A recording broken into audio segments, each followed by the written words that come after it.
સૌને મારા જય અવધૂત. નવનાથ ધામની પાવન તપોભૂમિ પર બિરાજમાન બ્રહ્મલીન પરમ પૂજ્ય શ્રી સાનિદાદાના ચરણોમાં મારા સાત્સાક દંડવન પ્રણામ. જ્યોતિમાન નાથ સંપ્રદાયના પ્રખર પ્રચારક અને આપણા સૌના લાડીલા એવા પરમ પૂજ્ય શ્રી છોટે દાદાના ચરણોમાં મારા કોટી કોટી નમન. શ્રદ્ધામય પુરુષાર્થનો 84નો અંક પ્રસિદ્ધ થઈ ચૂક્યો છે. તો આજના પાવન દિને પરમ પૂજ્ય છોટે દાદાશ્રીને નમ્ર વિનંતી છે કે આપણી સમક્ષ 84મો અંક પ્રસિદ્ધ કરે.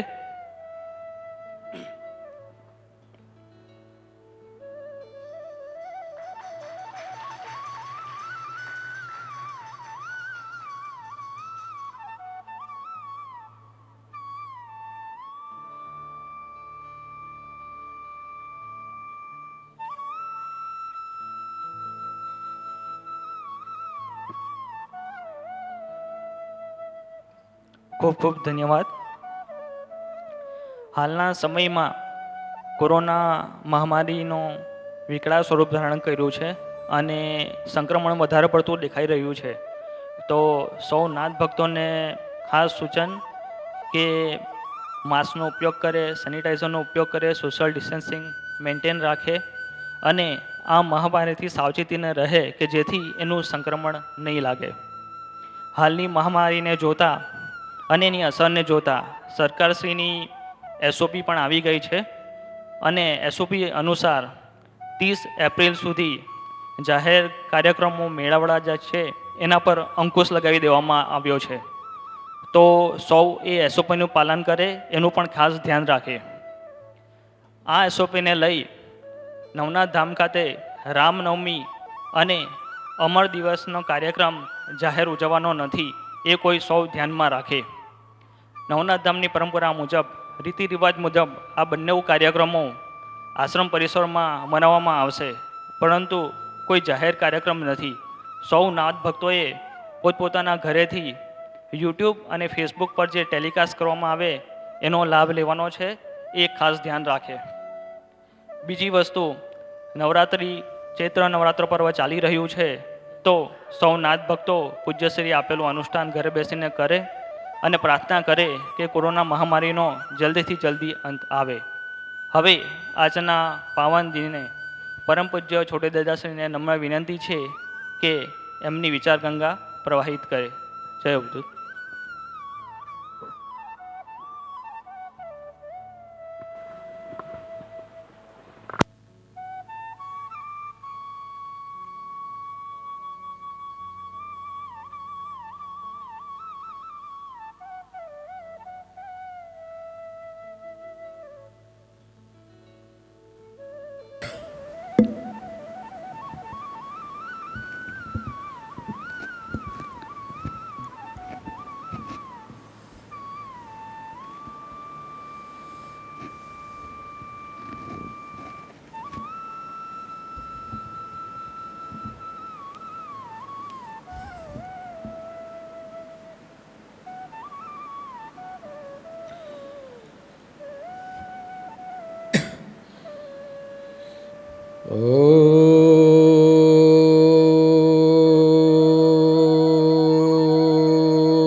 તત્પુરુષાય વિદ્મહે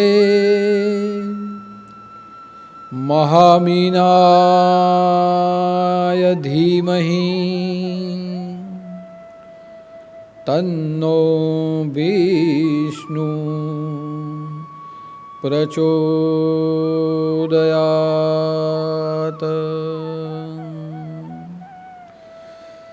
જલે વિષ્ણુ થલે વિષ્ણુ વિષ્ણુ પર્વતમસ્તકે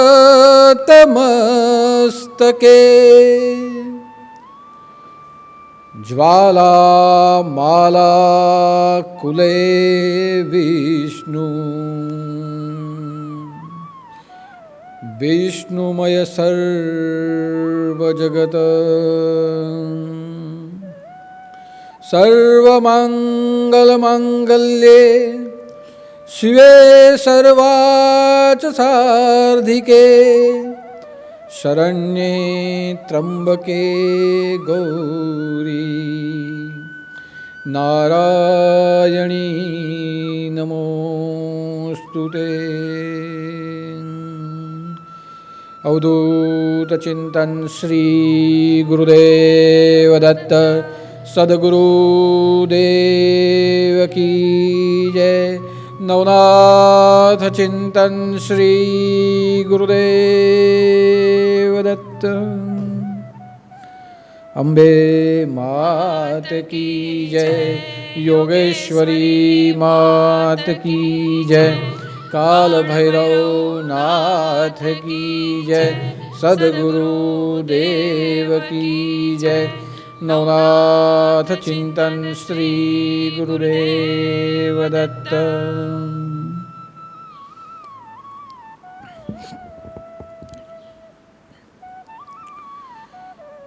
हम सबके हृदय में शक्ति स्वरूप में उपस्थित, हम सबके जीवन में नारायण स्वरूप में उपस्थित ऐसे सद्गुरुदेव के चरणों में मेरे साष्टांग दंडवत प्रणाम एवं माँ आद्य शक्ति, माँ परम्बा, माँ दुर्गा, माँ चंडी, माँ काली, जो शक्ति हमारे जीवन को ऊर्जा प्रदान करती है, जिनकी चेतना शक्ति से ही हमारा जीवन चल सकता है, फिर सकता है और व्यवहार कर सकता है, ऐसी माँ दुर्गा के चरणों में चैत्र नवरात्र के पावन अवसर पर मेरा कोटि कोटि नमन। साथ साथ जिन्होंने मत्स्य अवतार को धारण कर हयग्रीव और शंखासुर जैसे राक्षसों का वध किया, वेदों की रक्षा की और मानवीय संस्कृति के लिए यह पूरी सृष्टि को प्रलय से बचाया, ऐसे भगवान नारायण मत्स्य अवतारी भगवान विष्णु के चरणों में मेरा अनंत कोटि नमन। और जो भी भक्त फेसबुक के माध्यम से, यूट्यूब के माध्यम से हर गुरुवार की विचार गंगा का दर्शन और श्रवण कर रहे हैं, ऐसे सभी नाथ भक्तों को, धर्मप्रेमी भाई बहनों को मेरा जय उदूत, जय जय मच्छिंद्र समर्थ और आदेश। वर्तमान समय में हम सब शक्ति की आराधना कर रहे हैं। हम सब शक्ति प्राप्ति के लिए मंत्र के माध्यम से, स्तोत्र के माध्यम से, गायत्री के माध्यम से हम अनुष्ठान कर रहे हैं। प्रतिदिन हमारे शरीर को शुद्धि प्राप्त हो, हमारे आत्मा को ऊर्जा प्राप्त हो, हम प्रतिक्षण परमात्मा के स्वरूप के सानिध्य में रह पाए, इसीलिए उपासना करते हैं। हम में जितना भी ज्ञान है, उस ज्ञान के द्वारा, भजन के द्वारा, स्तुति के द्वारा, हमारी वाणी में जिस भाव से उच्चार आए, उस उच्चार के द्वारा, शब्दों के द्वारा हम शक्ति की आराधना करते हैं। आराधना, उपासना और साधना के माध्यम से चैत्र नवरात्रि के दिनों में हम सब अधिक से अधिक हमें शक्ति प्राप्त हो, अधिक से अधिक हमें प्राण शक्ति प्राप्त हो, यह हेतु से नवरात्रि की तप विधियां येन केन रूप से हम कर रहे हैं। और उसका एक ही कारण है कि चैत्र सुद एकम से लेके चैत्र सुद नवमी तक या पूरे ब्रह्मांड में माँ जगदम्बा परम शक्ति के स्तोत्र के रूप में प्रवाहित हो रही है। और इसीलिए वेदों ने और पुराणों ने हमें चैत्र नवरात्र साधना के रूप में करने के लिए निर्देश किया है। ऐसा कहा जाता है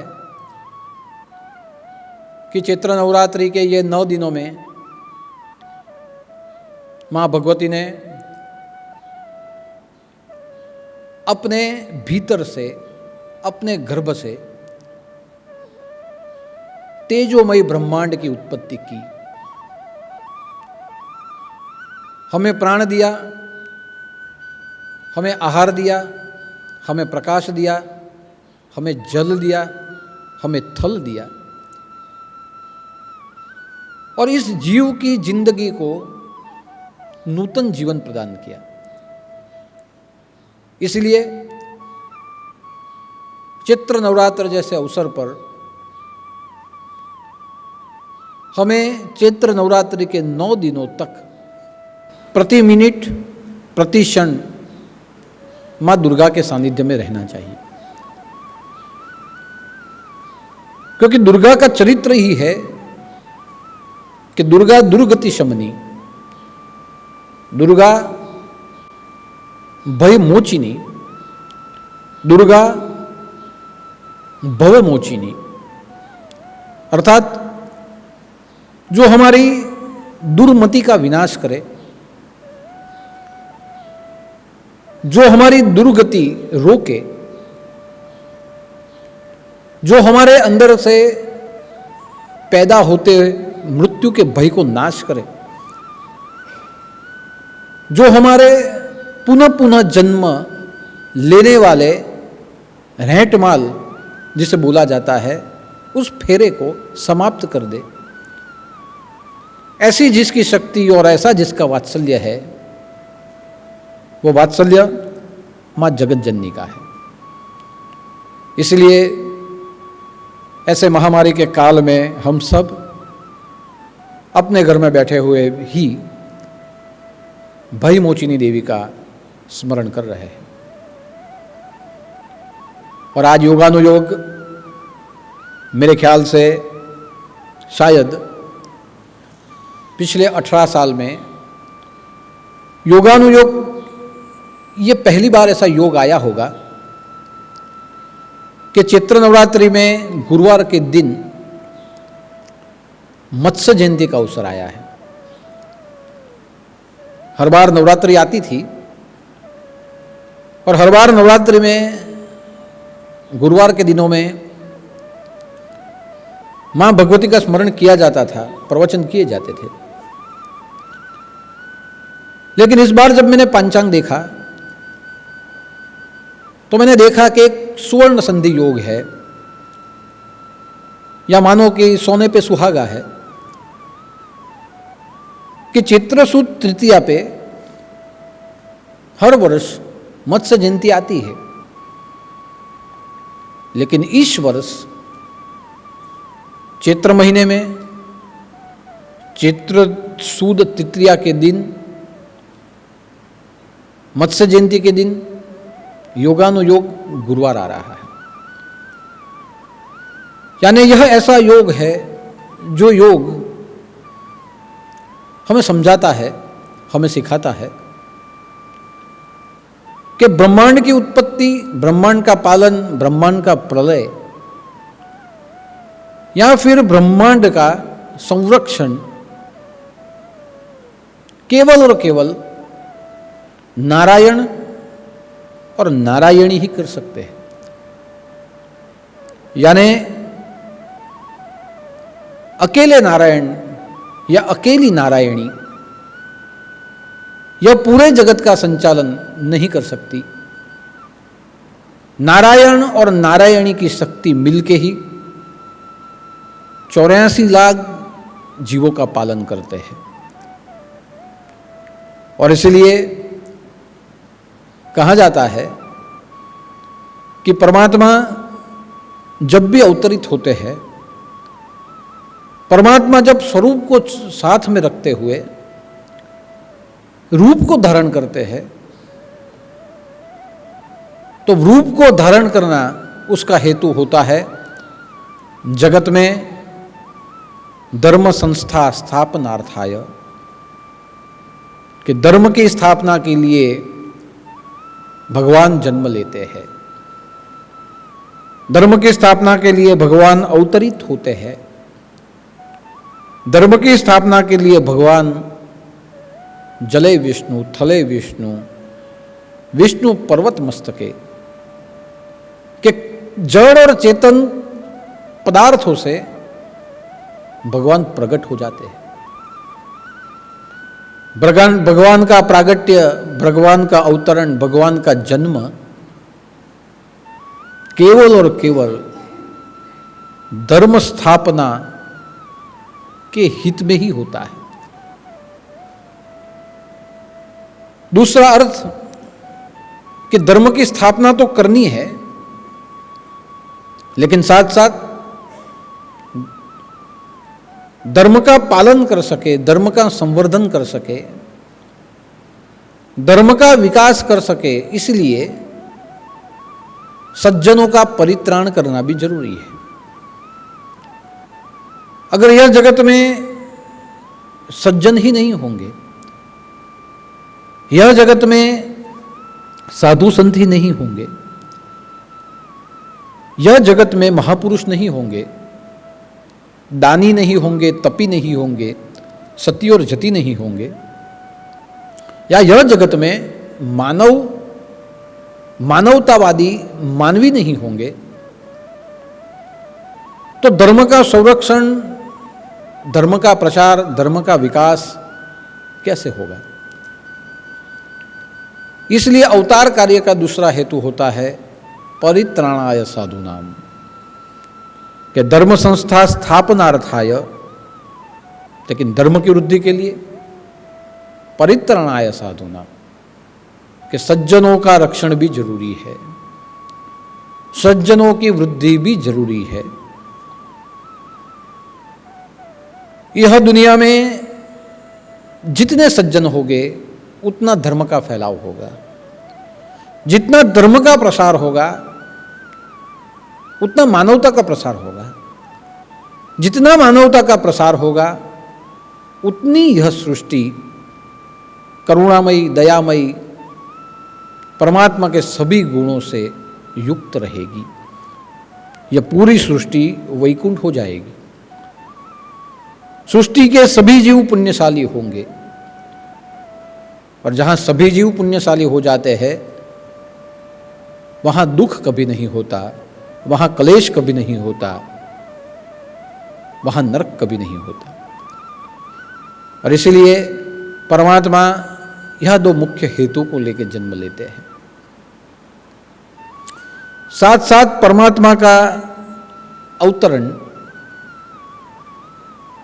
धर्म को संभालने के लिए, सज्जनों के परित्राण के लिए जो कुछ करना पड़े वह करना है। यानी जहां धर्म की रक्षा करनी हो वहां स्वाभाविक है कि अधर्म को हटाना पड़ेगा, जहां सज्जनों का परित्राण करना हो वहां स्वाभाविक है कि दुर्जनों का नाश करना पड़ेगा। यानी परित्राण और धर्म स्थापना के लिए, सज्जनों के परित्राण के लिए और धर्म स्थापना के लिए जो कुछ करना पड़े वो मैं करता हूं। और क्या करना पड़े? अधर्म का नाश और दुष्टों का विनाश, या दोनों क्रिया करनी पड़े इसीलिए मैं करता हूं। यानी एक दो हुए परमात्मा के अवतरण के हेतु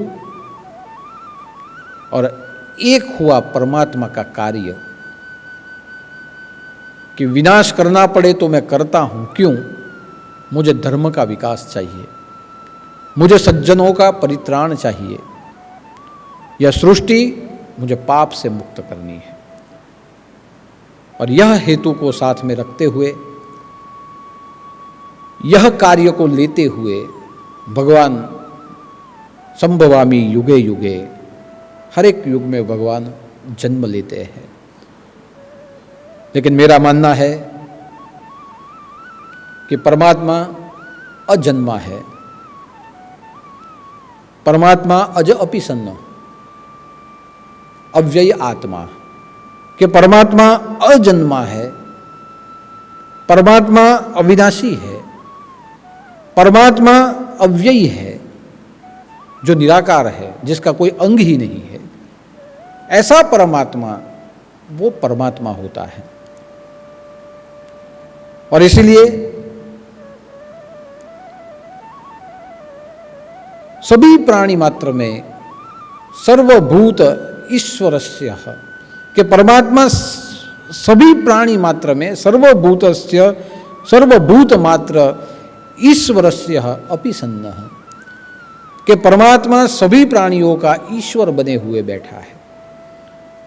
यानी परमात्मा का कभी जन्म नहीं होता। जो जन्म लेता है वो सगुण होता है, जो जन्म लेता है वो मापक होता है, जो जन्म लेता है वो मृत्यु के अधीन होता है, जो जन्म लेता है उसकी शक्तियों की मर्यादा होती है, या जो जन्म लेता है वो माया के आवरणों में बंधा हुआ होता है। लेकिन हम सब जानते हैं कि अजन्म अपि सन्न, अव्यय आत्मा परमात्मा, कि जो अविनाशी है, जो अजन्मा है, जो निराकार है, वो परमात्मा है।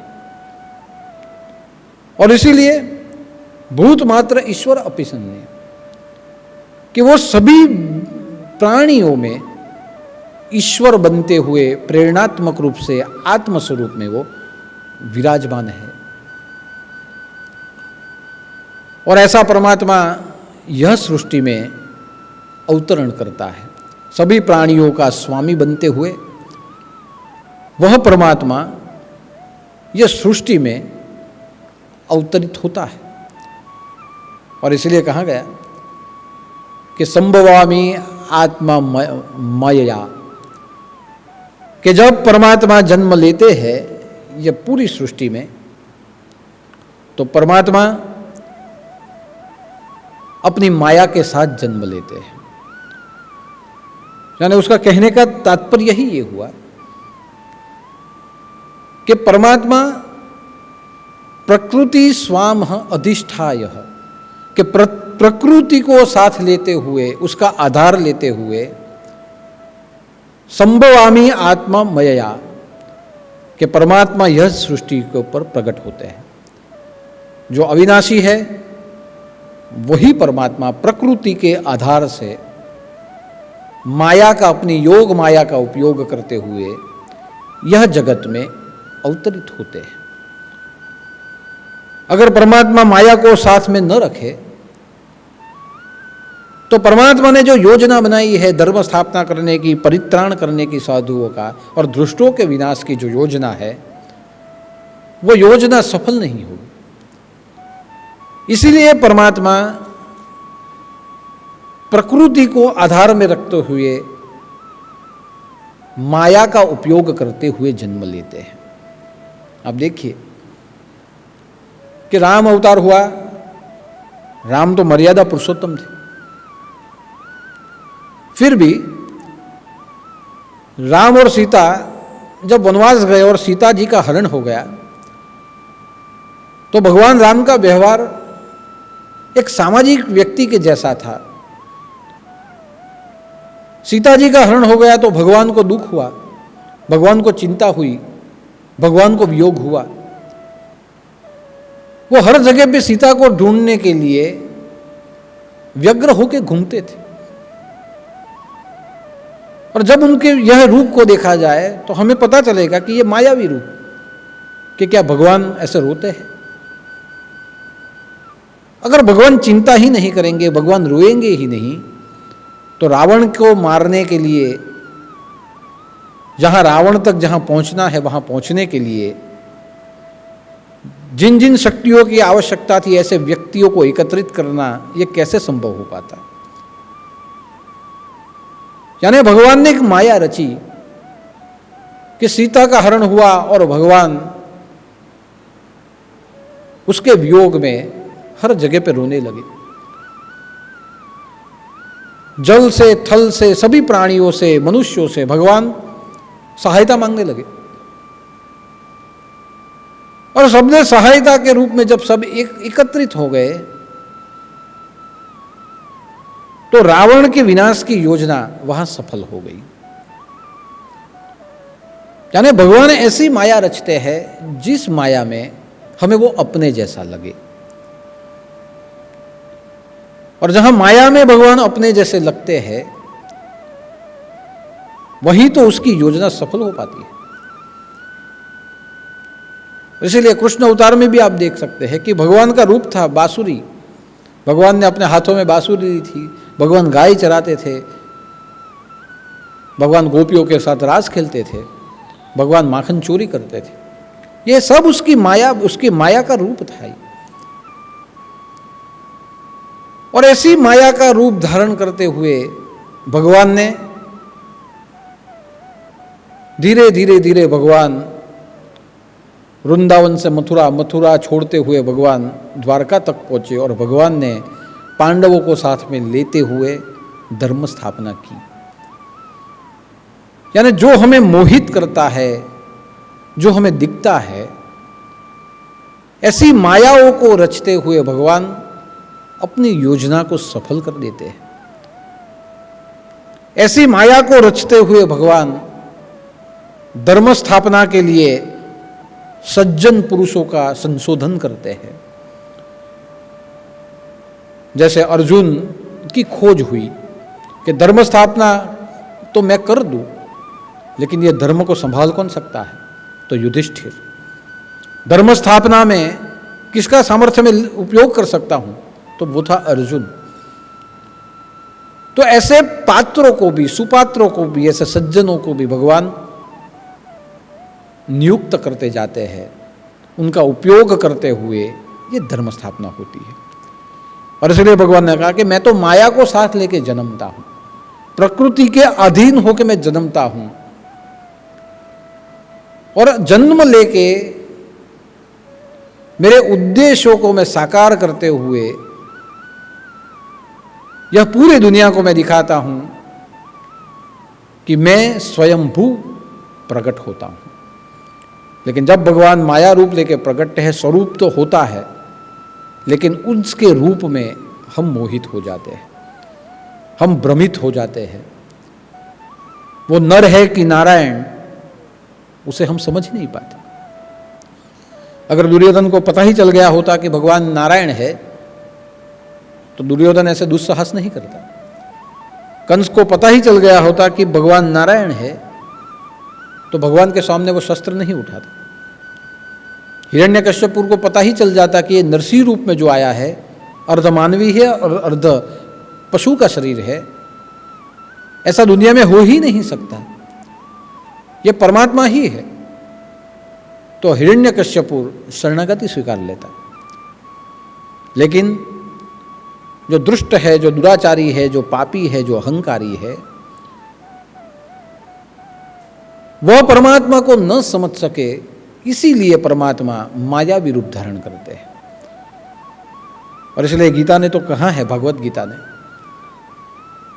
कि हजारों लोग उसके लिए प्रयत्न करते हैं, हजारों सिद्ध पुरुष उसको पाने के लिए प्रयत्न करते हैं, उसमें से 100 जो होते हैं वो पहचान पाते हैं, और कोई एक है जो उसके स्वरूप को पा जाता है।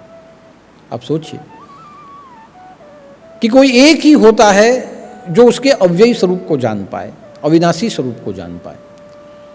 और इसलिए भगवान माया को साथ में लेके प्रकट होते हैं। और धर्म की स्थापना भगवान करते हैं। और ऐसी ही एक स्थापना की गई मानव संस्कृति के लिए। मानवतावादी विचार संस्कृति का स्थापक जो अवतार माना गया वो मत्स्य अवतार था। भगवान ने 10 अवतार लिए, उसमें से कई अवतार जो क्षणिक थे, संभवामि शणे शणे, जो अवतार प्राणियों के रूप में लिए गए। बाकी के जो अवतार थे वो पूर्ण अवतार थे, संभवामि युगे युगे, कि जब जब युग बदलता है, प्रलय के समय पे और युग की स्थापना के समय पे भगवान स्वरूप धारण करते हुए अवतार लेते हैं। तो बाकी के जो अवतार थे, बाकी के सभी अवतार ये संभवामि युगे युगे पूर्ण अवतार थे। और इसलिए आप देख सकते हैं कि मत्स्य अवतार, कूर्म अवतार, वराह अवतार, नरसिंह अवतार, ये सभी अवतार प्राणियों के रूप में लिए गए। जैसी जैसी सृष्टि बनी वैसे वैसे अवतार हुए। पहले जलमय सृष्टि थी तो मत्स्य अवतार लेना पड़ा। मत्स्य अवतार लेते हुए सृष्टि को बचाना पड़ा, सृष्टि के जीवों को बचाना पड़ा। बाद में भगवान ने कूर्म अवतार लिया। जब कूर्म अवतार लिया गया तब सृष्टि जलमय होनी थी, तो उसे आधार देने के लिए भगवान ने कूर्म अवतार लिया। यानी जल थी, जब थल वापस जल बनना था तब भगवान ने कूर्म अवतार लिया और उसे आधार दिया। जब पृथ्वी समुद्र में समर्पित हो जाने वाली थी तब भगवान ने वराह अवतार लेके अपने मुख के ऊपर, जैसे गेंद को घुमाते हैं वैसे अपने मुख के ऊपर मूर्ति को, पृथ्वी को लिया और वहां भी आके पूरी सृष्टि को बचाया। तत्पश्चात भगवान ने नरसिंह अवतार लिया, जहां पूरी सृष्टि थलमय हो चुकी थी। समग्र सृष्टि में सभी प्रकृति का साम्राज्य था, वायुमय सृष्टि, जलमय सृष्टि, थलमय सृष्टि, और उसका शासन मनुष्य करता था। ऐसा सामर्थ्य वाला व्यक्तित्व जिसे सत्ता दी गई थी, जिसे अधिकार दिया गया था ब्रह्मा जी के द्वारा, हिरण्यकश्यपु और हिरण्याक्ष, कि तुम मानवीय हो फिर भी मैं तुम्हें अपनी शक्तियां देता हूं लोक कल्याण करना। लेकिन जब जिसके हाथ में सत्ता दी जाए वही व्यक्तित्व जब लोक हित की जगह लोक अहित करने लगे तो उसे दंड देने के लिए भगवान को प्रकट होना पड़ता है। और तब जाके भगवान नरसिंह अवतार में प्रकट हुए, आधा शरीर मनुष्य का, आधा शरीर पशु का। उसके पश्चात भगवान ने वामन अवतार लिया। यहीं से मनुष्य अवतार की शुरुआत हुई कि भगवान ने वामन अवतार लिया और बलि राजा के अहंकार को भूमि के अंदर दबा दिया कि जहां राजा ही सर्वस्व सृष्टि का स्वामी बन जाता है और राजा ही जहां अहंकार करने लगे तो वापस सृष्टि क्षीण होने लगती है, सृष्टि की आयु समाप्त होने लगती है। सभी जीव और उसके जन्म उस समय पे काल के मुख में चले जाते हैं। और वैसे समय पे भगवान ने वामन अवतार लिया, यहीं से मनुष्य अवतार की शुरुआत हुई। पश्चात वेदोक्त संस्कृति का रक्षण करने के लिए भगवान ने परशुराम का अवतार लिया। जहाँ ऋषि मुनि की संस्कृति समाप्त होने लगी थी, जहाँ गाय, वेद, धर्म आदि, यज्ञ आदि जहाँ नष्ट होने लगे थे, वहाँ भगवान ने परशुराम का अवतार लिया और ब्राह्मण होते हुए परशु को हाथ में लिया और वापस धर्म का परित्राण किया। पश्चात भगवान ने राम अवतार लिया, जहाँ पूरी सृष्टि में रावण का, असुरों का साम्राज्य फैलने लगा, अमानवीयता का साम्राज्य फैलने लगा। उस समय पे भगवान ने रावण को मारा और राम अवतार लिया। पुनः जहां राजनीति बढ़ी, जहां कूटनीति बढ़ने लगी,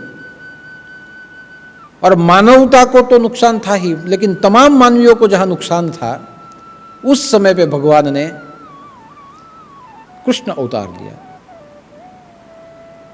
पश्चात जब अंधश्रद्धाएं बढ़ने लगी और जब आध्यात्म के द्वारा, भक्ति मार्ग के द्वारा समग्र जन समुदाय को जहां हानि होने लगी, वहां भगवान ने बुद्ध के रूप में जन्म लिया।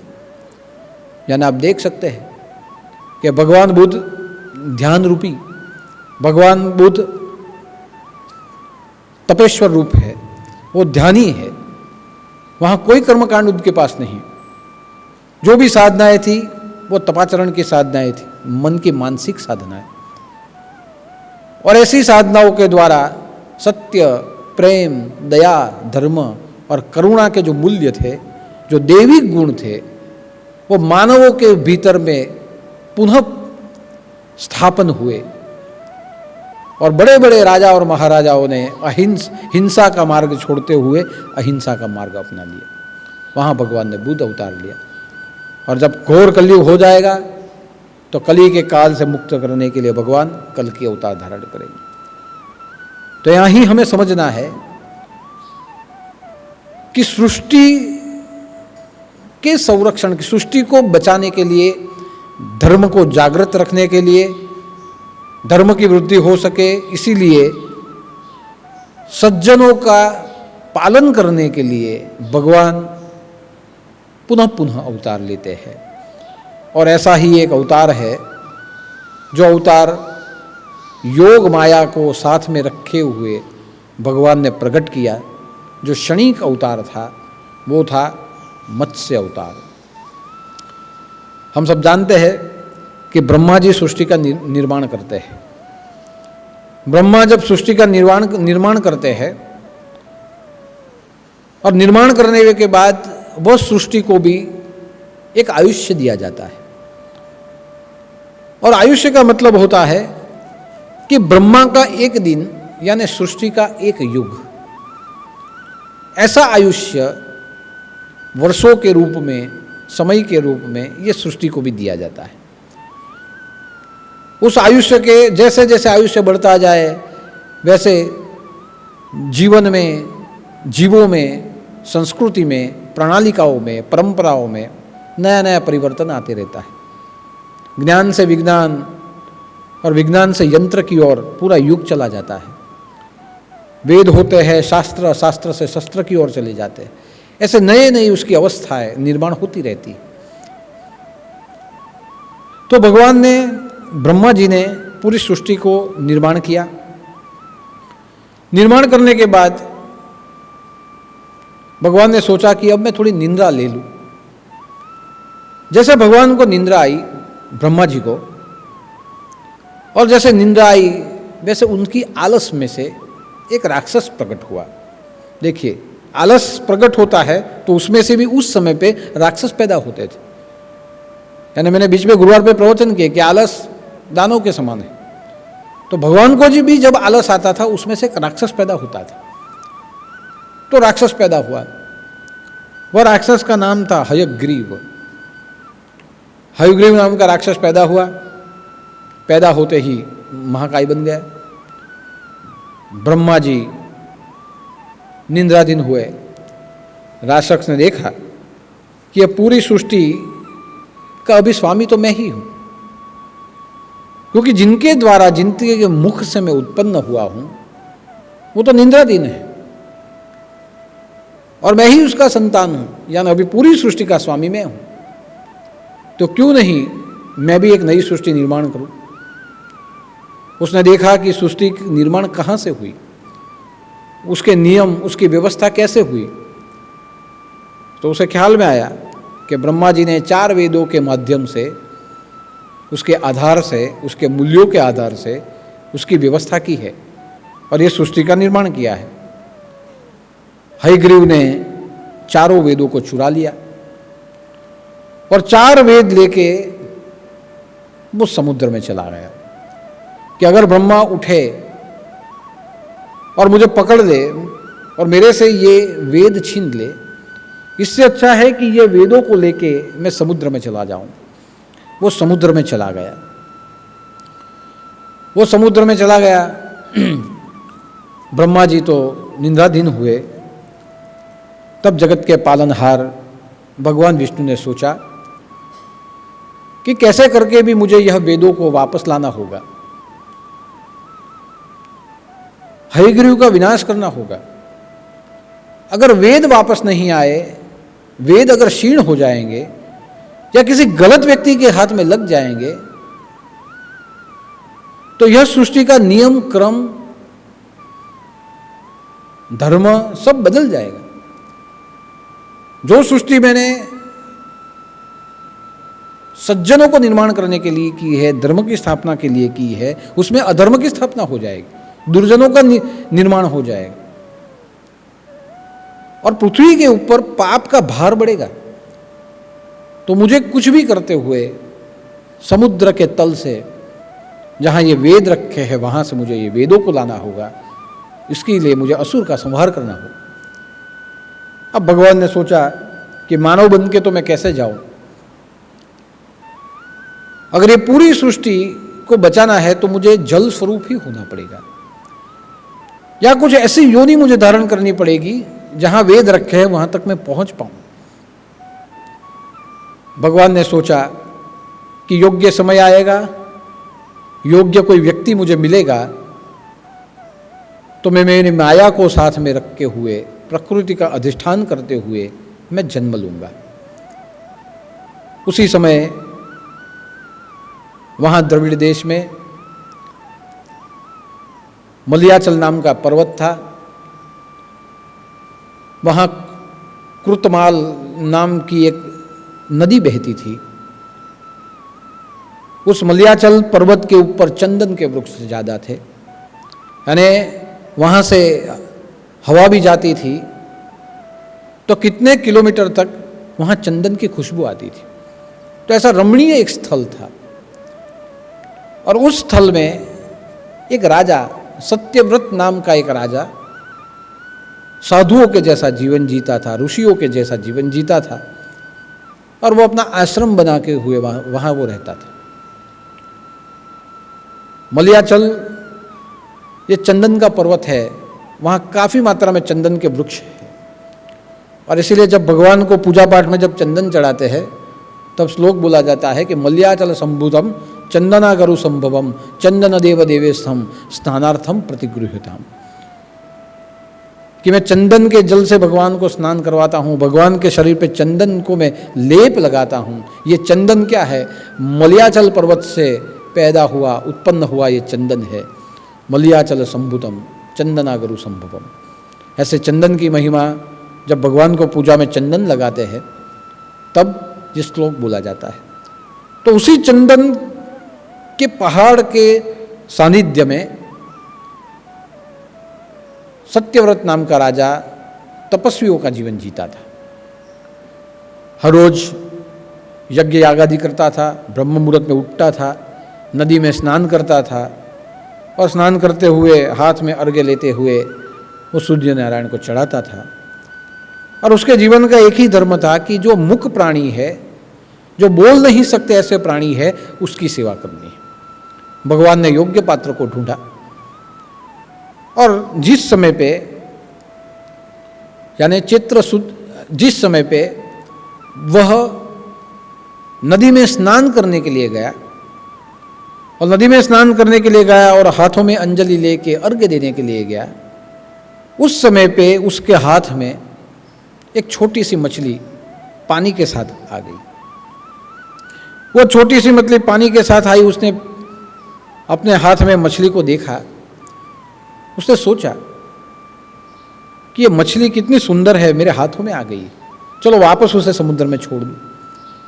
जैसे वो छोड़ने के लिए गया, वैसे वह मछली को मानव वाचा हुई। मछली बोली कि हे राजन, तू मुझे पानी में मत बहा,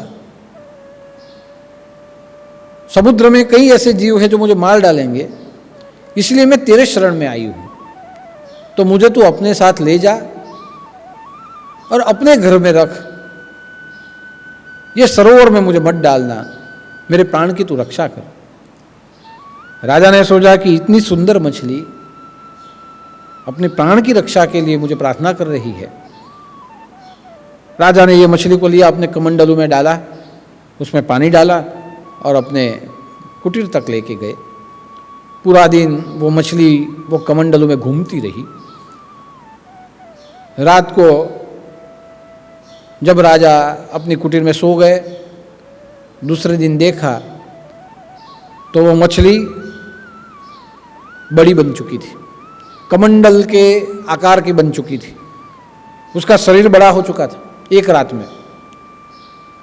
अब उसे कमंडल छोटा पड़ता था। इसलिए जब राजा ने देखा कि कमंडल छोटा पड़ रहा है, इतनी बड़ी बन गई है, उस मछली ने राजा को कहा कि हे राजा, तुम्हारे यहां रहते हुए मुझे बहुत आनंद आया, मेरा शरीर एक रात में इतना बढ़ गया, यह कमंडल भी मुझे अब छोटा पड़ता है, मुझे किसी बड़ी जगह में डाल जहां मैं जी पाऊं। राजा ने उसे कमंडल से निकाला और मिट्टी के मटके, जो मुटका घड़ा था, उस घड़े में पानी भरा, उसे घड़े में डाला।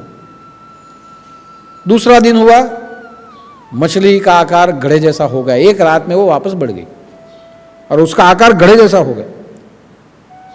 राजा आश्चर्यचकित हुआ कि मछली दिन प्रतिदिन बढ़ती जा रही है, घड़े जैसा आकार हो गया।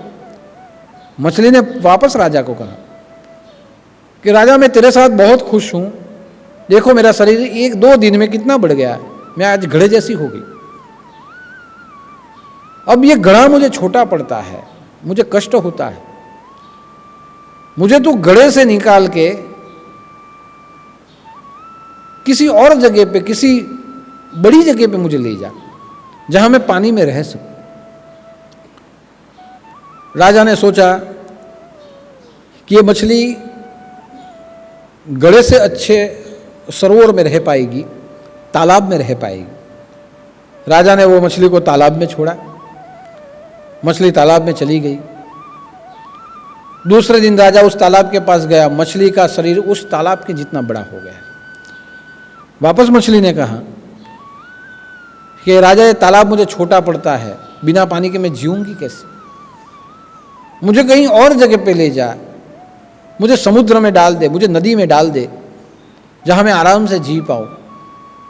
हर रोज राजा सोचता था कि ये क्या हो रहा है, एक दो दिन में, तीन दिन में मछली तालाब के जितनी हो गई। और ये जब वो सोचता था, उसकी जो बुद्धि थी वो बुद्धि भ्रमित हो चुकी, या कहे तो बुद्धि कुंठित हो चुकी, कुछ सोच ही नहीं पाता था। उस मछली को उसने उठाया और मछली को उठाते हुए नदी के अंदर वो मछली को रखा।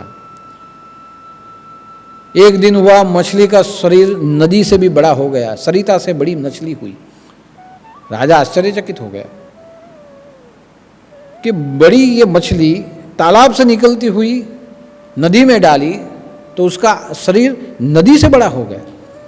मछली ने कहा कि राजा, मुझे यहां से किसी और जगह पे ले जा, इससे बड़ी जगह में मुझे डाल, मेरे पूरे पेट में ये पूरी नदी मेरे पेट में समा गई है, यहां मैं कैसे जीऊंगी। जाके राजा ने उसे समुद्र में डाला। राजा ने सोचा कि मेरा कर्तव्य समाप्त हुआ, यह समुद्र में बहती रहेगी। समुद्र में डाला, धीरे धीरे धीरे वो मछली समुद्र जितनी बड़ी होने लगी। समुद्र जितनी बड़ी होने लगी, मछली ने राजा से कहा कि राजा, मैं तुम्हें अंतिम बार विनती करती हूँ, ये मैं समुद्र में तो मैं रह रही हूँ, लेकिन समुद्र मुझे छोटा पड़ता है, मुझे किसी ऐसी जगह ले जा जहाँ मैं सुरक्षित रह पाऊँ। तो राजा ने कहा कि अब तो मैं तुम्हें महासागर में डालूंगा, महासमुद्र में मुझे डालना पड़ेगा। तब मछली ने कहा, नहीं, मुझे महासमुद्र में मत डालना, वहाँ जलचर प्राणी है, वो मुझे मार के खा जाएंगे। इससे अच्छा है तू मुझे किसी सुरक्षित जगह पे ले जा, जो जगह निरापाद हो, जहाँ पानी भी न हो, ऐसी जगह पे मुझे ले जा। राजा ने सोचा कि बिना पानी की जगह ले जाऊंगा, मछली कैसे जिएगी। बाद में राजा को विचार आया कि इतने दिनों से जो ये हो रहा है, निश्चित उसमें कुछ न कुछ, या तो कोई एक दैविक शक्ति है या तो इसमें कोई आसुरी शक्ति है, कोई देव है या कोई दैत्य है, दो में से एक ही हो सकता है। इसलिए राजा ने विनती की कि आप जो भी कोई हो, लेकिन मैं ऐसे मानता हूं कि आप देव ही हो सकते हो, तो जो भी देवता आप हो मुझे दर्शन दीजिए और आप क्या कहना चाहते हैं, आपका प्रयोजन क्या है, ये मुझे बताइए। तब जो मछली समुद्र के जितनी महाकाय हो चुकी थी, उसने अपना स्वरूप बदला और भगवान विष्णु के रूप में वो प्रकट हुई और उसने कहा कि हे राजन, मैं तुम्हारी पात्रता देख रहा था कि तुम में प्राणी मात्र के लिए प्रेम है। यह प्रेम कितना है, तुम किसके लिए सोच सकते हो? प्रत्येक जीव के लिए दया भाव तुम्हारे मन में है, यही मैं देखना चाहता था। और इसीलिए मैंने तुम्हें सृष्टि के पालन के लिए और सृष्टि के संरक्षण के लिए मैंने तुझे नियुक्त किया है। आज से 7 दिन के बाद घोर प्रलय आएगा, पूरी सृष्टि जलमय हो जाएगी, मूसलाधार बरसात होगी, बाढ़ आएगी और धीरे धीरे पूरी सृष्टि जलमय हो जाएगी। तेरे पास 7 दिन है। ये 7 दिन में एक बड़ी सी नौका बना, एक जलपोत का निर्माण कर, बड़े से जलपोत का एक नौका बना। उस नौका में वनस्पति बीज, प्राणी, वनस्पति बीज, औषधियां, उसे उस नौका में भर दे। तब राजा ने पूछा कि प्राणियों को तो मैं भर दूं, वनस्पति को भी भर दूंगा, औषधियों को कैसे भरूं? तब भगवान ने कहा कि 70 ऋषियों को साथ में ले ले, उन्हें तुझे तेरे आश्रम पे बुला ले और 70 ऋषियों को साथ में रखते हुए औषधि, जितनी भी औषधि है उसके बीज को ले ले। यह सृष्टि के पुनर्निर्माण के लिए जितनी वनस्पति चाहे वो उनके द्वारा तुम ले लो। और उस सब को लेते हुए 70 ऋषियों के साथ ये बड़े से जलपोत में तुम बैठ जाना।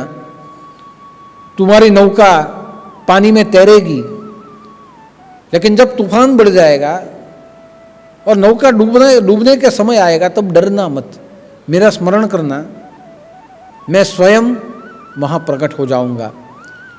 बड़ी सी मछली के रूप में मैं प्रकट हो जाऊंगा।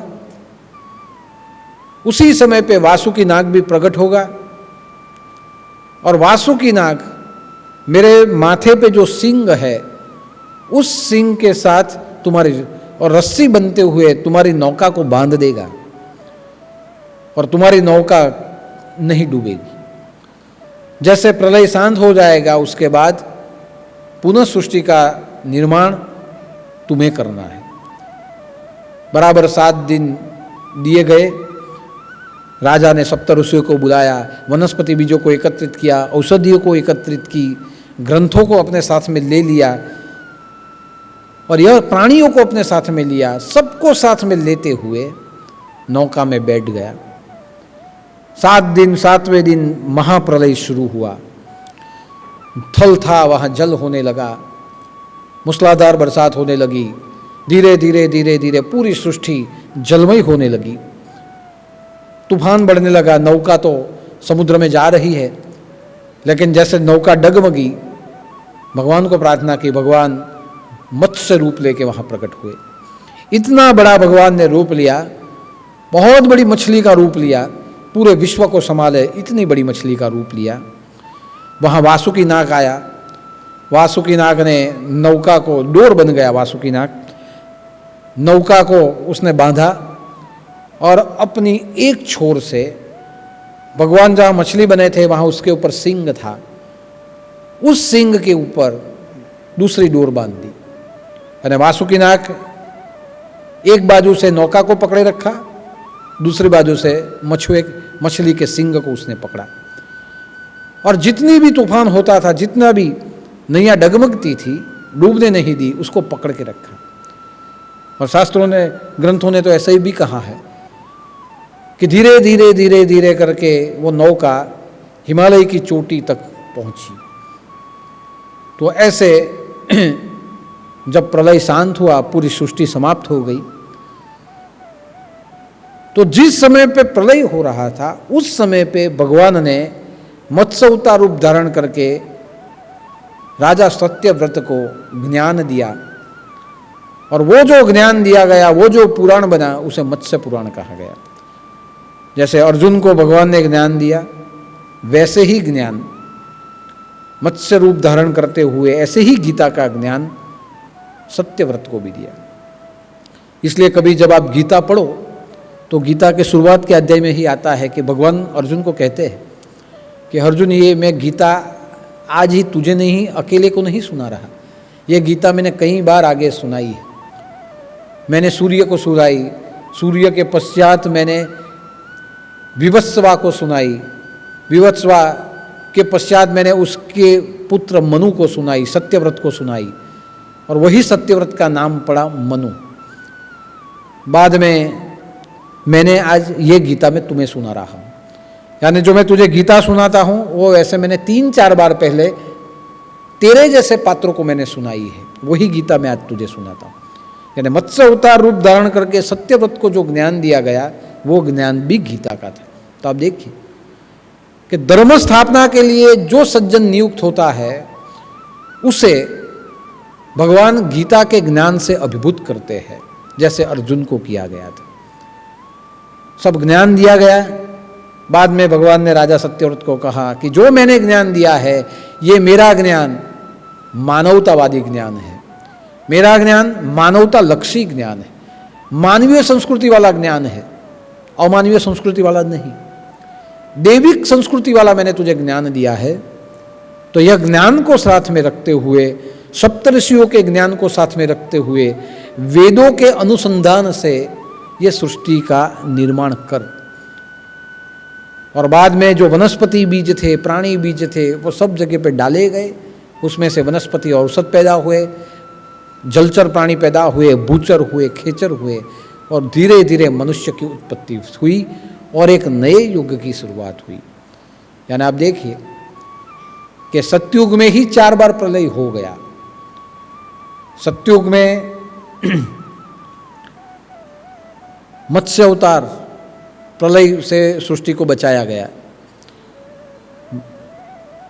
कूर्म अवतार में भी सतयुग था, वराह अवतार में भी सतयुग था, वामन अवतार में भी सतयुग था। बाद में त्रेता जब आया तब भगवान त्रेता में राम बने। यानी त्रेता युग में 2 अवतार हुए, परशुराम और राम। परशुराम और राम एक ही युग में 2 अवतार, शुरुआत में और अंत में। तो त्रेता जहाँ हुआ वहाँ त्रेता में 2 अवतार हुए। जब द्वापार आया तो द्वापार में भगवान ने कृष्ण अवतार लिया। और कलयुग जहाँ आया वहाँ कलयुग के शुरुआत में बुद्ध अवतार और अंत में कल की अवतार, नरसिंह अवतार, वामन अवतार भी हुए। नरसिंह अवतार भी सतयुग में ही हुआ। यानी मत्स्य, कूर्म, वराह, वामन और नरसिंह, ये नरसिंह और वामन, ये जितने 5 अवतार हुए, ये 5 अवतार सतयुग में हुए। यानी ऐसे समझा जाए कि 5 बार प्रलय से सृष्टि को बचाई सतयुग के समय पे। उसके बाद भगवान राम और परशुराम और राम बनते हुए त्रेता में आए। उसके बाद कृष्ण बनते हुए द्वापर में आए। बाद में कलयुग के समय में भगवान बुद्ध बने और उसके बाद अब कल की होगा। तो चारों युग में एक बार नहीं, कई बार सृष्टि प्रलय होता है। कई बार धर्म की स्थापना की जरूरत पड़ती है, कई बार दुर्जन पैदा हो जाते हैं। तो ये सब ध्यान में रखते हुए जल में, थल में, प्राणियों में, मनुष्यों में भगवान को जन्म लेना पड़ता है। संभवामी क्षणे क्षणे, संभवामी युगे युगे, अवतार भगवान को लेने पड़ते हैं। और ये अवतार लेते हुए भगवान ने सृष्टि की रचना का कार्य मनु को सौंपा, जिसके ऊपर से मनुस्मृति बनी। बाद में यही मत्स्य रूप धारण करते हुए भगवान समुद्र के तल में गए और समुद्र के तल में जाने के बाद उन्होंने हयग्रीव राक्षस को मारा। हयग्रीव राक्षस को मारा, देखा, लेकिन वेद वहां नहीं थे। तो वेद कहाँ गए? वो तो समुद्र में लेके चला गया था। वेद कहाँ गए? तो बाद में पता चला कि शंखासुर नाम का एक राक्षस था, वो वेदों को लेके और समुद्र के नीचे चला गया था। तो उसे हयग्रीव को मारा और बाद में जाके शंखासुर को भी मारा। और ये दोनों राक्षसों को मारने के बाद चारों वेद भगवान ने लिए मत्स्य अवतार ने, और यह वेद जाके ब्रह्मा जी को जागृत किया, और ब्रह्मा जी को जागृत करते हुए ये 4 वेद वापस सौंपे कि इसे आप रखिए, और पुनः पुनः जब सृष्टि निर्माण हो तो ये वेदों के आधार से ही सृष्टि निर्माण करे। और ब्रह्मा जी को जागृत करते हुए ये वेदों को वहाँ दिया गया। तो आप देखिए कि मानववादी संस्कृति का संरक्षण, सृष्टि धर्म की स्थापना, सज्जनों का परित्राण करने के लिए भगवान जल से, थल से, प्राणियों से, मनुष्य के द्वारा भगवान जन्म लेते हैं। आज का दिन चैत्र सुद तृतीया का दिन, आज के दिन ही भगवान ने व्यापक रूप से मत्स्य अवतार प्रकट किया था। यानी ऐसे समझा जाए कि आज का दिन प्रलय का दिन था, लेकिन भगवान ने व्यापक रूप से मछली का रूप धारण करते हुए सत्यव्रत यानी मनु को बचाया, सप्त ऋषियों को बचाया, वेदों को बचाया, प्राणियों को बचाया, वनस्पति और आयुर्वेद को बचाया, जिसके द्वारा आज हम सब इस सृष्टि में वर्तमान समय में भी अपना जीवन जी रहे हैं। यानी जब प्रलय होता है तो नए युग की शुरुआत के लिए परमात्मा योग्य माध्यमों को बचाते हैं और उसके द्वारा ही नई सृष्टि का निर्माण करते हैं। ये मत्स्य अवतार, कूर्म अवतार आप देखें तो डार्विन का उत्क्रांतिवाद भी है कि सीधा मनुष्य नहीं बना, सबसे पहले एक मछली थी। डार्विन का उत्क्रांतिवाद पढ़े तो उसमें आता है कि पहले मछली के रूप में मनुष्य था, उसके बाद धीरे धीरे प्राणियों के रूप में बढ़ता गया, बाद में वानर के रूप में आया और उसके बाद मनुष्य रूप में आया। यह डार्विन का एक उत्क्रांतिवाद था। लेकिन मैं यहाँ देखता हूँ कि ये भगवान का आध्यात्मिकवाद है कि पहले मछली, जलमय सृष्टि थी मछली, उसके बाद कूर्म के बाद वराह के बाद नरसिंह, आधा मनुष्य आधा शरीर प्राणी, उसके बाद पूरा मनुष्य वामन, और उसके बाद आप देख सकते हैं कि परशुराम, राम, कृष्ण, बुद्ध और कल्कि, सब मनुष्य अवतार बाद में। तो ये अध्यात्मवाद है। यानी परमात्मा ने भी धीरे धीरे धीरे मनुष्य का निर्माण किया है। जहाँ जहाँ जरूरत पड़ी वैसा वैसा परमात्मा ने जल और थल में रूप भी लिया है। और आज का पूरा विश्व मत्स्य अवतार की कृपा के ऊपर आधारित है। उसी के कारण आज हम मानवतावादी संस्कृति जी रहे हैं। इसलिए भगवान ने जहाँ मानवतावादी ये रूप लिए वहाँ माया की जरूरत पड़ी। राम अवतार में सीता माया का स्वरूप थी। कृष्ण अवतार में भी देखा जाए तो कृष्ण अवतार में भगवान स्वयंभू माया के रूप थे, राधा भी माया का एक रूप थी। भगवान की एक माया का रूप ये राधा भी थी। उसी रूप में आप देखा जाए तो ये मछली धीरे धीरे बड़ी हो जाना, ये भी एक माया का रूप, जहाँ राजा रूप में भ्रमित हुआ, बाद में उसे स्वरूप का पता चला।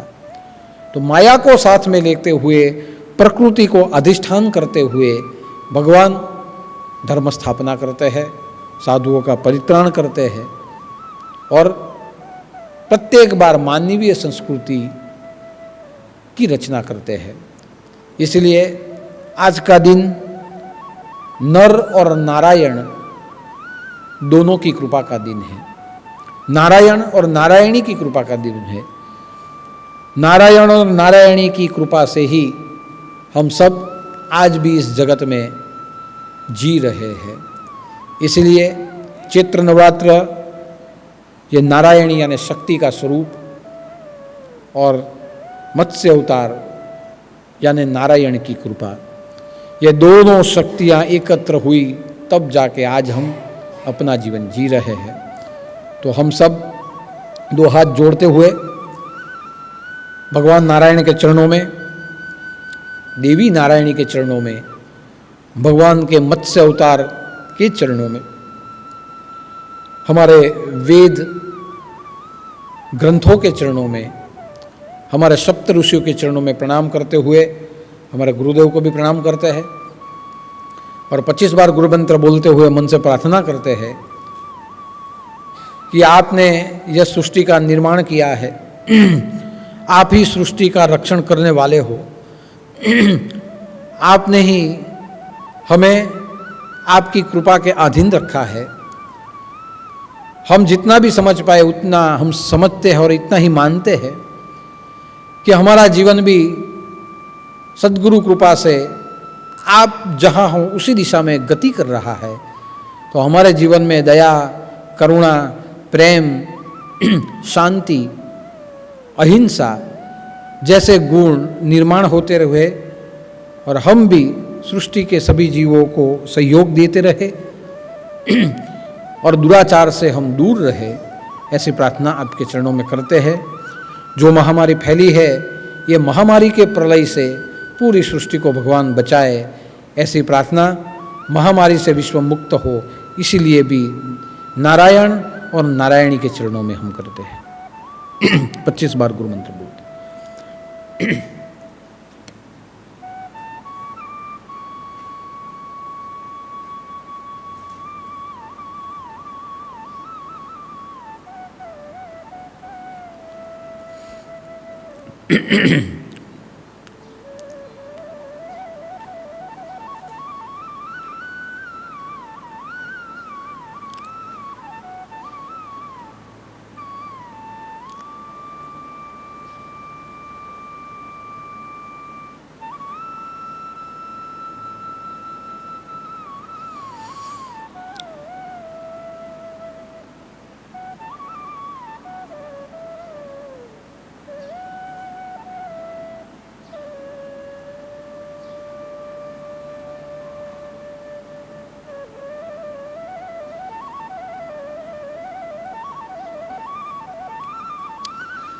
गोरक्ष झालेन्द्र चर्पटाश्च अड़बंग कानीप मच्छेन्द्राज्य चौरंगी रेवाणक भर्तुहरि सज्ञा मुम्यांब पूर्णनाथ सिद्ध। जय जय मच्छेन्द्र समर्थ, जय जय मच्छेन्द्र समर्थ, जय जय मच्छेन्द्र समर्थ।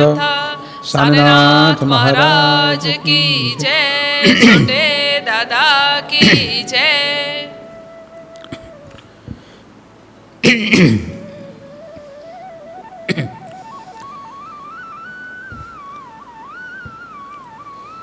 गुरु ब्रह्मा गुरु विष्णु गुरु देवो महेश्वरा गुरु साक्षात परब्रह्म तस्मै श्री गुरुवे नमः।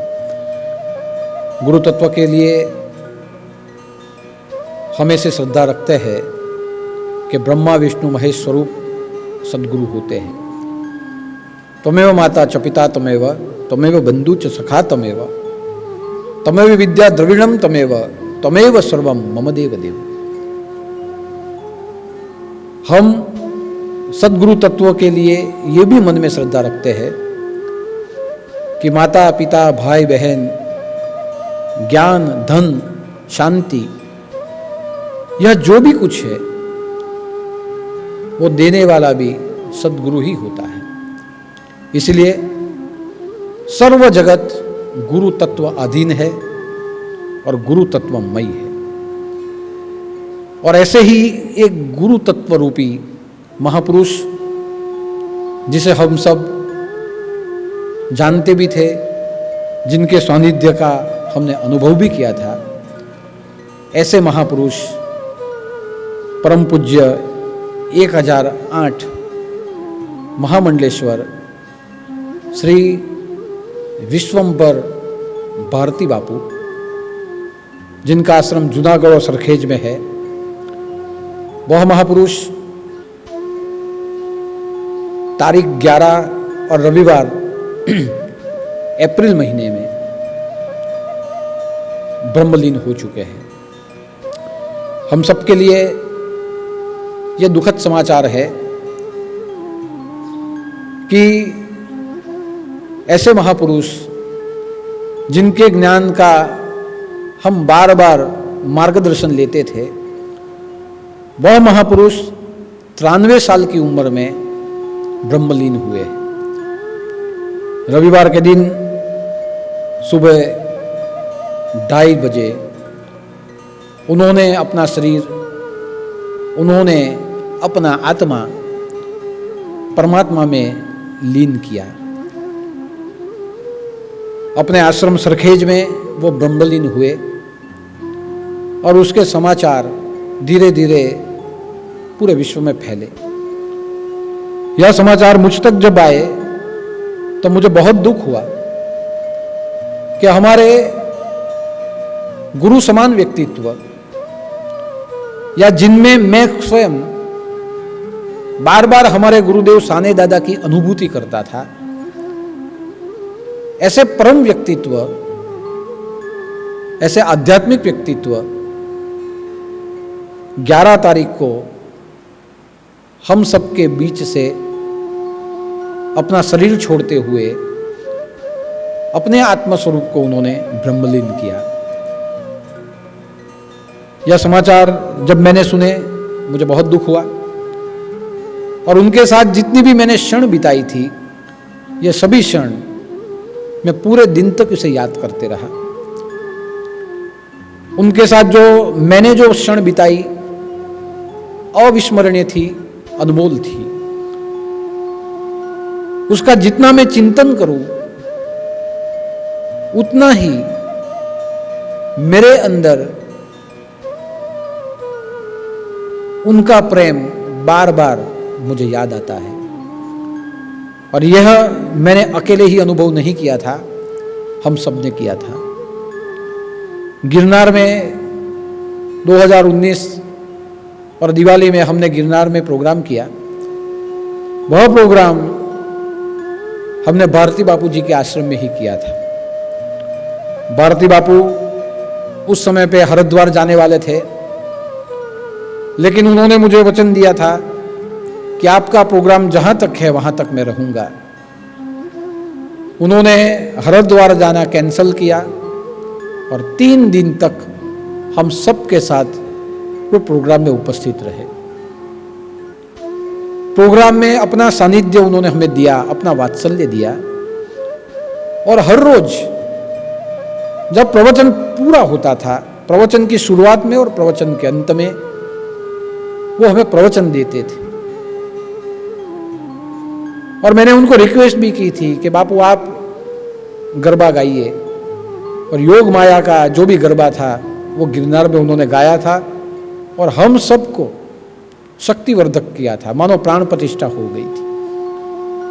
आज भी उनका वात्सल्य, उनका प्रेम हम सबको याद आ रहा है। और उनके लिए मैं इतना बोलना जरूर चाहूंगा कि ऐसे ये ब्रह्ममयी महापुरुष थे कि जिनके सभी कर्म ब्रह्म स्वरूप ही हो सकते हैं। और इसीलिए भगवत गीता ने भी कहा है कि ब्रह्म अर्पण ब्रह्म हुति ब्रह्म अग्नयो ब्रह्मणा हुतम ब्रह्म येन तेन गतव्यम ब्रह्मज्ञो येन तेन गतव्यम ब्रह्म कर्म समाधि नाम। कि जो महापुरुष प्रति क्षण ब्रह्म के चिंतन में राजता हो, उसके द्वारा बोला गया शब्द, उसके द्वारा की गई क्रियाएं, उसके द्वारा विचारा हुआ प्रत्येक विचार ब्रह्म यज्ञ में आहुति समान है। ऐसे व्यक्ति का जीवन ब्रह्म यज्ञ समान होता है। उसके अंदर से आती हुई प्रत्येक सांस ब्रह्ममयी ही होती है। और इसलिए मैं कहना चाहूंगा कि वह देह से समाधिस्थ हुए, लेकिन आत्मा से वो ब्रह्ममयी हो चुके हैं। उनकी प्रत्येक क्रिया ब्रह्ममयी है। जो भगवत गीता ने जो कहा है, यही मैं अनुभव करता हूं कि भारती बापू जी की प्रत्येक क्षण, प्रत्येक विचार, प्रत्येक कर्म, प्रत्येक क्रियाएं ब्रह्ममयी है। आज वो स्वयं ब्रह्ममय हो चुके हैं। उनका जीवन ब्रह्म यज्ञ के समान है और हम सब भाग्यशाली है कि उनका प्रेम हमें बहुत निकट से प्राप्त हुआ। मैं जब उनको मिलने के लिए गया था तो बहुत आगे उन्होंने मुझे कहा था, जब चर्चा निकली थी तब उन्होंने मुझे कहा था कि दादा मैं ऐसा जीवन जिया हूँ मेरे 93 साल की उम्र में कि ये मेरे भगवे पे दाग न लगे, ऐसा मैं जीवन जिया हूँ। ये उन्होंने मुझे उस समय पे कहा था कि इतने साल में ऐसा जीवन जिया हूँ, और कपड़ा बताते हुए कहा था कि इसके पर दाग न लगे। आज भी मेरा कपड़ा भगवा ही है। आप सोचिए, छोटे से उपदेश में उन्होंने मुझे कितना बड़ा उपदेश दिया। क्या मैं समझो कि कितना बड़ा मुझे आदेश दिया कि तुम भी ऐसा जीवन जीना कि जो तुमने वस्त्र पहना है उसे दाग न लगे, भगवे को दाग न लगे। ऐसा जीवन मैं जिया हूं और सच बात उनकी क्रांति भगवे समान थी। इसलिए मैं इतना जरूर कहना चाहूंगा कि गिरनार को तो हमने देखा कि गिरनार जहां खड़ा था वहां अविचल था, गिरनार अडग था, गिरनार मक्कम रूप से खड़ा था। ऐसे गंभीर गिरनार को हमने देखा है, लेकिन हमारा सौभाग्य है कि हमने गंभीर गिरनार को भी देखा है और भारती बापू की गोद में बैठे हुए उनके रूप में हमने हंसते हुए गिरनार को भी देखा है। सामने देखे तो गंभीर गिरनार, और भारती बापू के सानिध्य में जाके उनके पास बैठे तो वो जो हंसते थे उनका हास्य यानी मानो कि ये हंसता हुआ गिरनार था। हंसता हुआ गिरनार आज गंभीर हो गया, ऐसा मेरा अनुभव आज मुझे होता है। हमने हंसते हुए गिरनार का अनुभव किया था और वही उनका स्मित आज भी हमारे जीवन में शक्ति बन के फैला हुआ है। यानी ऐसा परम व्यक्तित्व जिनका अनुभव हर जन्म में मैं तो करना चाहूंगा, लेकिन आज वो ब्रह्ममयी हुए हैं, ब्रह्मलीन हो गए हैं, तो उनके आत्मा को हम प्रार्थना करते हैं, परमात्मा को भी प्रार्थना करते हैं कि शक्ति रूपेण संस्कृता उनका सानिध्य हम सबको, पूरे विश्व को शक्ति के रूप में मिलता रहे।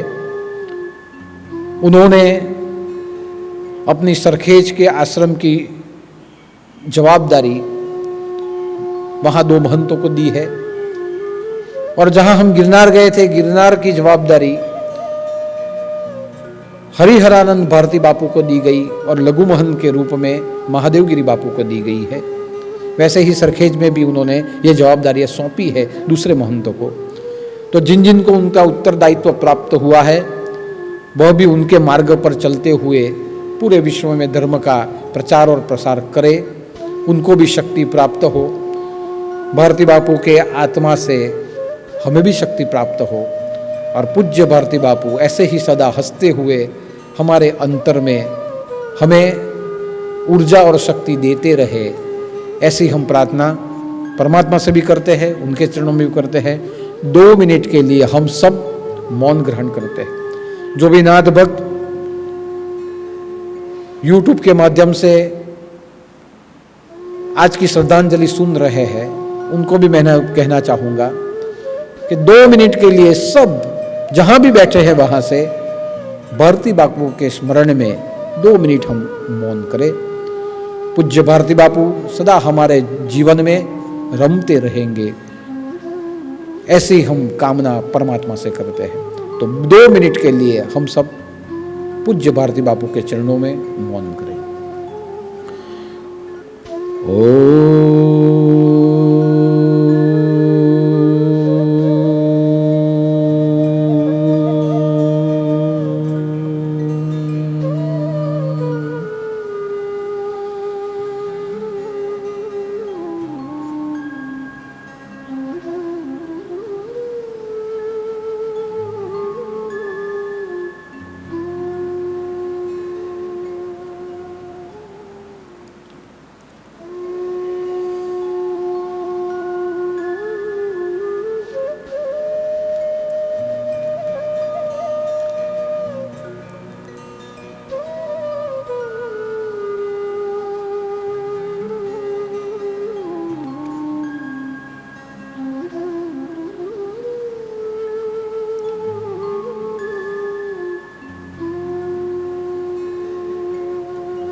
ॐ त्र्यम्बकं यजामहे सुगन्धिं पुष्टिवर्धनम् उर्वारुकमिव बन्धनात्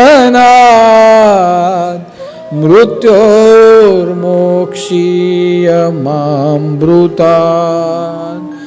ॐ त्र्यम्बकं यजामहे सुगन्धिं पुष्टिवर्धनम् उर्वारुकमिव बन्धनात् मृत्योर्मोक्षीयमामृतात्। ॐ त्र्यम्बकं यजामहे सुगन्धिं पुष्टिवर्धनम् उर्वारुकमिव बन्धनात् मृत्योर्मोक्षीयमामृतात्। ॐ पूर्णमदः पूर्णमिदं पूर्णात् पूर्ण उदच्यते पूर्णस्य पूर्णमादाय पूर्णमेवावशिष्यते। ॐ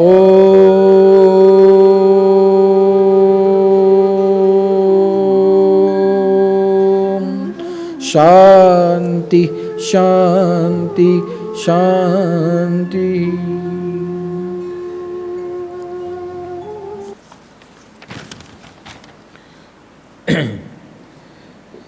कंचनबेन उमेदभाई चौधरी महुआरिया 10 किलो चावल, खुशीबेन चौधरी कलचेलिया 100 किलो चावल, मनीष पटेल मसाड़ 20 किलो बैंगन, गणेश भाई पटेल डुमलाव 30 किलो चावल, प्रेमा भाई उन्हाई 25 किलो जवार, शांतु भाई चौधरी 25 किलो कठोल मग, 25 किलो बैंगन, 2 किलो हरे धनिए, 14 किलो चौड़ी, 5 किलो हरी मिर्ची, रमाबेन दीपक भाई मिस्त्री सूरत 30 किलो गेहूँ, 25 किलो चावल, 10 किलो दाल तुअर की, 10 किलो चीनी, शक्कर, 5 किलो गुड़, 10 लीटर सिंग तेल, 1 किलो गाय का घी। तो सीधे अन्न के रूप में आज यहाँ योगदान हुआ है। आज का भंडारा नवरात्रि का भंडारा यहाँ आने वाले एक श्रद्धालु भक्त की ओर से है।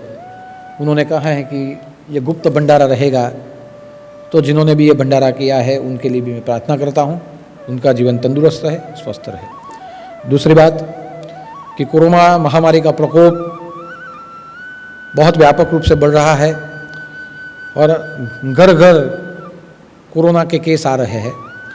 तो सभी भक्तों को मैं कहना चाहूँगा, सब अपनी तबीयत को संभालें। आपको कुछ भी तकलीफ़ हो तो जल्दी से जल्दी टेस्ट करवा ले, डॉक्टर की दवा भी ले, भगवान को दुआ भी करे, और जो भी आयुर्वेद के जो भी उपाय है वो भी उपाय सब घर में करते रहे। लेकिन प्रत्येक व्यक्ति अपने आप को स्वयं संभाले और हम सब मिलकर भगवान से यही प्रार्थना करेंगे कि सबका जीवन सुरक्षित रहे और यह महामारी में से पूरा विश्व मुक्त हो जाए। लेकिन संभालने की जवाबदारी हम सबकी अपनी ही होती है, यानी सबको संभालना है। हमारे 2 प्रोग्राम, एक रामनवमी 21 तारीख और बुधवार को, और दूसरा 23 तारीख अमर दिवस। तो हमारे दोनों प्रोग्राम जो है वो दोनों प्रोग्राम कोरोना महामारी के चलते हुए और सरकार की जो SOP आई है उसको ध्यान में रखते हुए हम जाहिर रूप में मना नहीं पाएंगे, पब्लिकली हम कुछ नहीं मना पाएंगे। इसीलिए ये जो भी प्रोग्राम है वो परंपरा के अनुसार से आश्रम के अंदर ही सीमित लोगों के साथ रहते हुए मनाए जाएंगे, लेकिन यह प्रोग्राम डिक्लेयर नहीं किया जाएगा। यह दोनों प्रोग्राम, रामनवमी और 23 अप्रैल अमर दिवस का प्रोग्राम, आपको घर बैठे ही YouTube के माध्यम से देखना है और प्रवचन सुनने हैं। आपको भी घर में ही रहना है और घर में रहते हुए ही ये उत्सवों को देखना भी है और मनाना भी है। तो रामनवमी और अमर दिवस का उत्सव हम आश्रम में प्रणालिका के रूप में मनाएंगे, लेकिन आप घर बैठे ही उसे देखेंगे। YouTube के ऊपर जो भी है नोटिफिकेशन आ जाएगी, उस समय पे प्रवचन और प्रोग्राम आप देख सकते हैं। तो 30 तारीख तक सरकार ने जो भी प्रतिबंध रखे हैं उसका हम पालन करेंगे और उसके बाद आगे जो भी नियम आएंगे वही नियम को अनुसरते हुए हम हमारे आगे के प्रोग्राम डिक्लेयर करेंगे। लेकिन तब तक सब घर में रहे और घर में बैठे हुए ही रामनवमी और अमर दिवस के प्रोग्राम घर में बैठे हुए देखें और मनाएं। तब तक के लिए सभी भक्तों को मेरा जय उदूत, जय जय मच्छिंद्र समर्थ और आदेश। नमः पार्वती पते हर हर महादेव।